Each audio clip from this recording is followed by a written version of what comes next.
This is a fan-made video ni Kim Chu at Gerald Anderson na kung saan nakailagay sa template ng Especially For You ng It's Showtime ng mga sumasabak na mga ex-lovers sa nasabing segment.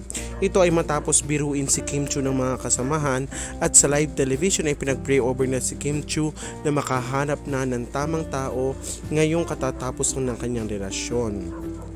Sa post ni Kim, nilinlang mo sila admin matapos i-post ang It's Showtime Twitter na parang gustong sumalang ni Kimi sa Especially For You. Nagbiro naman si MJ Felipe at sinabing waiting for you sumalang sa Especially For You, eme. Yan ay matapos i-post ang larawan kasama si Kim at si Chang Ami. Dahil dyan nagkagulo ang social media at lahat ng fandom ni Kim ay nagtrending na dyan ang hashtag Kimrald, hashtag Kim Chu, palayo niya na Kimi, ang hashtag Kim Pao, pati na rin ang hashtag Paulo Abilino na related rin sa Especially For You.